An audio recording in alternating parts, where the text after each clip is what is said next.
Bonjour et bienvenue dans cette vidéo sur la 5e clé de comment réussir et garantir notre transformation d'entreprise et d'organisation.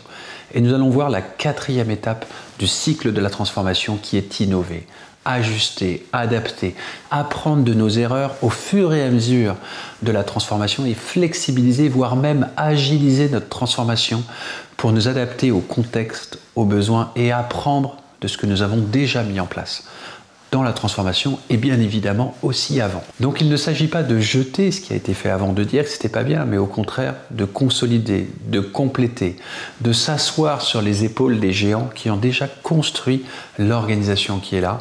Et pareil, au sein de notre transformation, d'apprendre des pilotes, des projets, des ateliers, des chantiers qui ont été mis en place pour pouvoir faire évoluer au contexte de l'organisation notre transformation.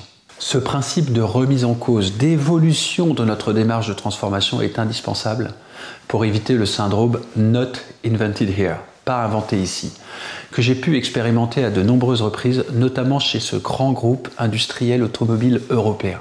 Ils avaient essayé de déployer les bonnes pratiques qu'ils avaient vues dans certaines usines, dans d'autres usines.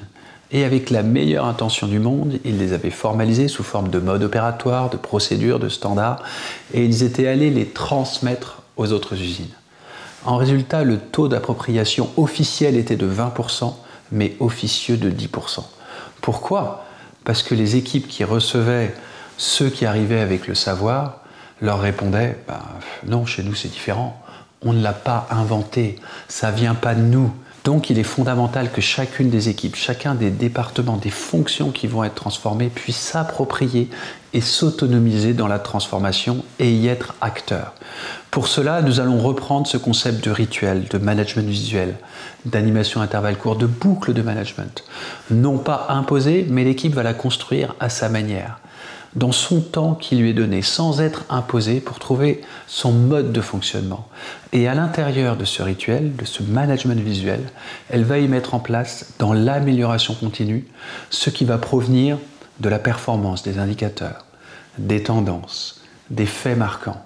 Et elle va l'enrichir progressivement avec une démarche de résolution de problèmes. La démarche écart, enjeu, constat, analyse, résolution. Car un problème, c'est un écart. Un écart entre ce que l'on a, la réalité, et l'attente, l'objectif qu'on en a. Et de réduire ces écarts va nous faire nous améliorer. Mais aussi d'une démarche de génération de suggestions, d'idées, d'opportunités. Une démarche idée, s'imprégner, définir, émerger et engager. De même, souvent les équipes sont passives en termes d'innovation et d'idées, mais là nous avons l'opportunité au travers de cette boucle, de ce rituel de management, de fédérer et de faire remonter par cette transformation toutes ces idées et opportunités d'amélioration. Et enfin, dernier élément fondamental, les pratiques d'excellence, que nous allons approfondir dans une prochaine clé, qui sont des pratiques que les champions, notamment sportifs, mettent en place, mais aussi les équipes qui surperforment. Comment l'équipe peut s'approprier quelles pratiques elle a envie de faire passer de standard, ordinaire à excellente, pour pouvoir être une référence dans le domaine. Dans ces approches écarts, idées et pratiques d'excellence qui vont être mises en place, qui vont être appropriées par les équipes, il est à nouveau indispensable d'intégrer cette dimension du quoi de la performance et du comment du relationnel.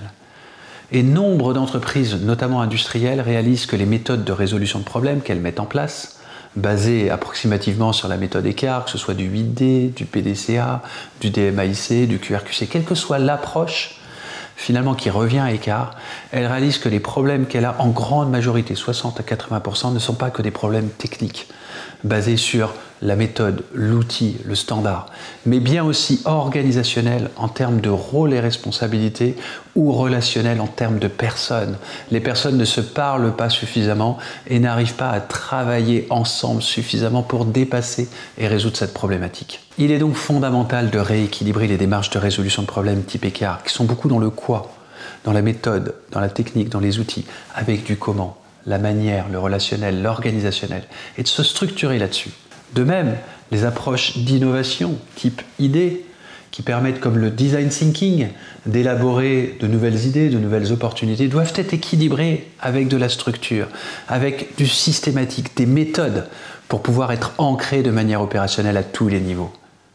Il en va de même sur les pratiques d'excellence. Nous pouvons développer des pratiques d'excellence en termes de méthodes et d'outils, de standards, de mode opératoire, mais aussi en termes de relationnel, en termes de leadership, en termes d'attitude et de posture. Et c'est au niveau de l'équipe, dans le management visuel, les rituels, les animations à intervalles courts régulières, que cela se fait de la manière la plus efficace. En conclusion de cette 5e clé sur comment réussir notre transformation d'entreprise ou d'organisation, retenons ce symbole qui est celui de l'agilité ou du sprint. C'est-à-dire cette itération courte de 2 à 3 semaines qui nous permet, plutôt que d'avoir le cycle en V de tout le développement qui peut prendre plusieurs mois, plusieurs années, nous pouvons développer de manière itérative des améliorations qui sont priorisées ensemble, à la fois demandeurs et développeurs. Cette dimension itération, sprint que nous trouvons permet de s'améliorer sans grand changement radical en rupture, mais de manière régulière, au fil de l'eau. Ce principe d'agilité nous vient aussi du Lean, qui s'améliore sans attendre le résultat final, et aussi des startups. Nous avons tout intérêt à l'intégrer dans notre démarche de transformation et dans nos équipes opérationnelles. De même, certaines équipes qui sont très dans ce qu'on appelle le build, donc ce développement de nouveaux produits, de nouvelles idées, gagnent à développer du run, c'est-à-dire de la récurrence de la production, pour être elles aussi structurées, notamment avec des animations à intervalles courts, de se ritualiser sur des indicateurs de performance, mais aussi des modes de fonctionnement structurés qui vont permettre à cette équipe aussi de s'équilibrer.